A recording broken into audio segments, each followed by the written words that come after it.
Sarah tak segan untuk melangkah ke jalur hukum apabila Mahdi Reza tidak ada itikad baik. Gue frustasi banget, tau gak sih? Sekarang kerjaan nyokap gue yang terancam hanya karena update-nya ngeluh. Hai guys, I'm Sokim. Welcome back to my YouTube channel. Nah teman-teman yang lagi nonton, bagaimanakah kabarnya hari ini? Apakah dalam kondisi yang baik-baik saja? Atau mungkin ada teman-teman yang lagi dalam kondisi nggak baik-baik aja nih? Entah itu dikarenakan lagi sakit, lagi galau, atau lagi banyak masalahnya. Apapun itu, tetap semangat ya, jangan nyerah guys. Nah teman-teman, dalam video kali ini kita bakal bahas tentang update informasi dari industri hiburan Indonesia. Untuk pembahasan pertama, kita bakal bahas dulu dari Kyla. Nah baru-baru ini Hasya Kyla menjadi perbincangan hangat di banyak aplikasi sosial media. Dirinya menjadi perbincangan usai curhat sambil menangis. Bukan tanpa alasan guys, kali itu menangis dikarenakan dibully, dikarenakan tatonya.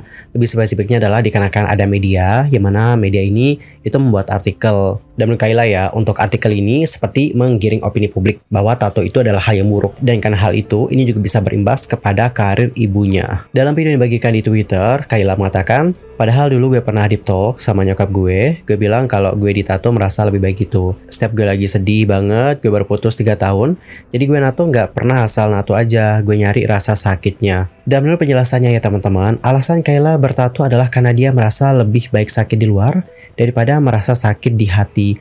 Kyla juga merasa menjelaskan alasan dia bertato adalah karena dia menyukai seni dari gambar-gambar tato. Dalam unggahannya di aplikasi X, Kyla juga menjelaskan akibat dari media yang memberitakan dan juga menggiring opini bahwa tato itu adalah buruk dan berimbas kepada karirnya hingga karir ibunya sendiri.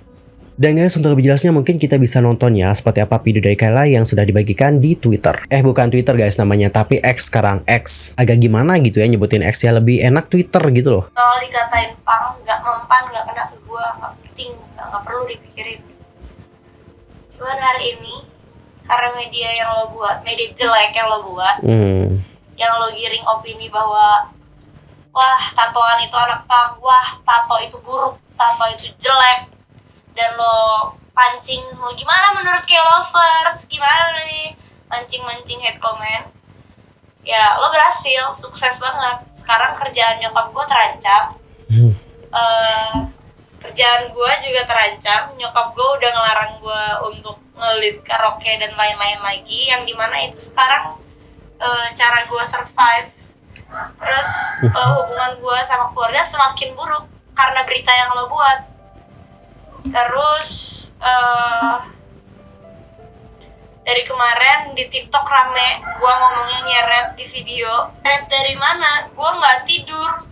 Gue nggak bisa tidur kalau belum ada matahari, dan setiap hari gue nangis. Udah sebulan gue belum pulang ke rumah, jauh dari keluarga. Nggak perlu kan gue ceritain semuanya. Mata gue sembab belum tentu gue ngobat kan. Enak banget anjir jadi media kayak gitu, hancurin. Lo nggak tahu sejauh apa lo bisa hancurin hidup gue, ngerti gak sih? Gue frustasi banget, tau gak sih?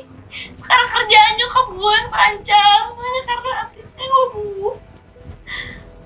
Emang apa salahnya sih? Cuma gara-gara tato, men. Harus semakin lama gue gak berani ketemu nyokap gue lagi. Please deh, capek banget gue anjir.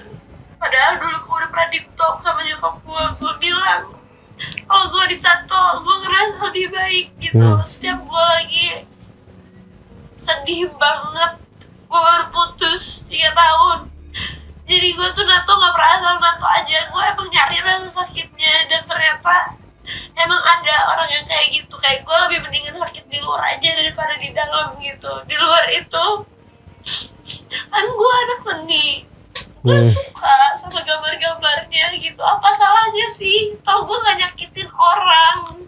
Bener sih. Dan sekarang lihat imbasnya sejauh apa. Lo lihat. Kasih.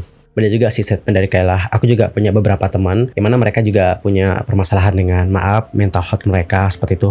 Ya mereka punya permasalahan dengan hal itu. Kebanyakan mereka juga pengen buat tato, dan ada juga yang udah buat tato teman-teman. Mungkin aku nggak bakalan relate karena aku juga nggak pernah berada di posisi mereka, tapi aku bisa paham mengenai tindakan yang mereka lakukan. Bahkan ya guys, untuk temen aku ini, dia tuh buat 1 tato dulu, nanti buat 2, buat 3. Dan orangnya itu ya guys, super baik banget. Jangankan sama kita temennya guys, orang lain yang gak dia kenal pun dia baik banget, sumpah. Jadi dapat aku simpulkan adalah orang bertato bukan berarti orang itu buruk. Enggak sama sekali. Teman aku menjadi buktinya. Aku lihat langsung di dia. Dan teman-teman, ini aku juga dapat capture di Instagram story dari Kayla kemarin. Dapat diperhatikan ya. Mau jurnalis lo yang samperin gue atau gue acak-acak kantor lo?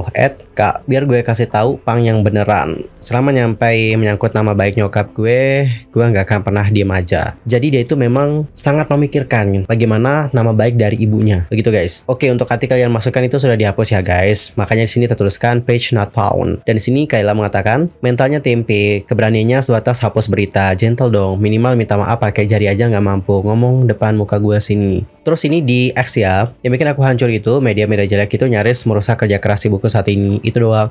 Aku nggak peduli kok mau dibilang tatuan pang atau apa. Nggak tahu harus apa lagi kalau karir ibu sendiri harus rusak karena sepotong media T yang ngegiring opini untuk bully anaknya. Tato sama dengan negatif dan jahat dan brengsek. Mau sampai kapan mikir gitu? Well guys, kesimpulannya adalah untuk Kayla yang nato ini itu ada alasannya ya. Alasannya juga sudah kita bahas tadi. Dan dia di sini itu sangat memikirkan bagaimana nama baik dari ibunya. Makanya dia itu sangat mengkritik keras tentang bagaimana artikel yang sudah dibuat. Yang mana untuk artikel ini seperti menggiring opini publik. Karena usul punya usul di artikel itu mengutip komentar dari warganet yang mengatakan bahwa Kayla itu mirip anak pang. Dan juga beberapa komentar negatif tentang tatonya Kayla. Seperti itu guys. Ya, kita sebagai netizen mendoakan yang terbaik aja ya buat Kayla. Semoga ada jalan keluar dari permasalahan ini. Dan yuk kita akan masuk ke berita kedua. Kita akan membahas tentang Sarah Kale, yang mana baru-baru ini dia itu mensomasi ex pacarnya usai spill cerita masa lalu. Nah teman-teman, buat yang belum tahu, kemarin kan Sarah Kale menikah ya dengan pria asal Jerman yang bernama Kilian Potter. Mereka menikah pada tanggal 27 Januari 2024. Nah baru sehari resmi menikah, sang mantan kekasih yaitu Mahdi Reza tiba-tiba muncul. Di sana Mahdi Reza itu sudah mengklarifikasi bahwa dirinya tidak selingkuh, dan dia juga menceritakan bahwa sebelum menikah, Sarah Kale juga menjalin hubungan dengannya. Bahkan sampai Sarah Kale pre-wedding, Mahdi Reza itu masih menemaninya. Dan guys, dikarenakan hal ini untuk Sarah Kale itu mendapatkan banyak sekali hujatan dari netizen guys. Banyak banget yang mengkritik dia dikarenakan hal tersebut. Dan pada akhirnya Sarah Kale itu sudah ngambil tindakan. Nah di sini dia itu bersama dengan kuasa hukumnya melayangkan somasi terhadap Mahdi Reza. Anthony James Harahap selaku kuasa hukum Sarah Kale ketika menggelar konferensi pers di kawasan Kuningan, Jakarta Selatan pada hari Selasa tanggal 30 Januari 2024 yang lalu mengatakan, kita sebagai kuasa hukum Sarah pada intinya melakukan proses hukum terhadap pemberitaan yang sudah terjadi, terutama dengan adanya postingan di akun TikToknya Mahdi yang efeknya merugikan Sarah, dan kita melakukan somasi kepada yang bersangkutan. Somasi yang dilayangkan oleh pihaknya Sarah Kale dimaksudkan untuk mengajak Mahdi Reza bermusyawarah. Mereka mau bertanya langsung soal motivasi Mahdi Reza mengunggah postingan-postingan miring yang dianggap merugikan selebgram berusia 27 tahun itu. Anthony lantas mengatakan, kita pengen tahu motivasi dia apa, intensi postingan dia itu apa. Saya lihat intensinya cenderung mengarah ke pencemaran nama baik. Postingannya spesifik pada Sarah, bersama fotonya juga dengan framing-framingnya, dan efeknya Sarah dihujat netizen. Sarah Kale lantas memberikan waktu 3 hari untuk Mahdi Reza menjawab somasi tersebut. Sarah tak segan untuk melangkah ke jalur hukum apabila Mahdi Reza tidak ada itikad baik. Kuasa hukumnya Sarah Kale juga mengatakan bahwa Mahdi Reza seharusnya ada pada jumpa pers itu. Akan tetapi Mahdi Reza berhalangan hadir.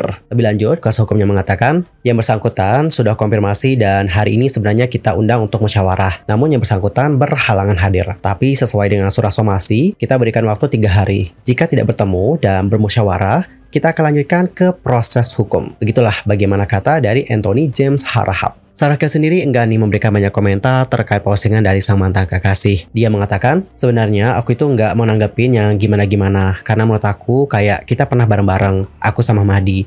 Jadi aku ya cuma mau ngomongin yang baik-baik saja tentang dia. Sarah lantas lebih memilih mengikuti proses hukum yang berlaku sembari berharap Mahdi Reza memenuhi somasi yang dilayangkan olehnya. Dia mengatakan, kita kan nggak ada yang tahu ya hati orang, jadi aku ya lebih sesuai ke faktanya saja. Nanti kita akan tahu seperti apa faktanya. Dan aku sih mengikuti proses hukum yang berlaku. Oke teman-teman, jadi seperti itulah bagaimana pernyataan dari Sarah Kale dan juga sang kuasa hukum. Dan bagaimanakah pendapat kalian tentang hal yang satu ini? Nanti langsung aja sampaikan di kolom komentar. Anyway, cukup sekian ya untuk hari ini. I'm Mr. Kim pamit, dan aku juga mohon maaf nih jika ada kesalahan. Baik itu dalam ucapan, sikap, tindakan, dan sebagainya. I'm so sorry banget. Dan mungkin ada hal yang harus dikoreksi, nanti langsung aja koreksi di kolom komentar. Sampai jumpa dan selamat beraktivitas. Goodbye.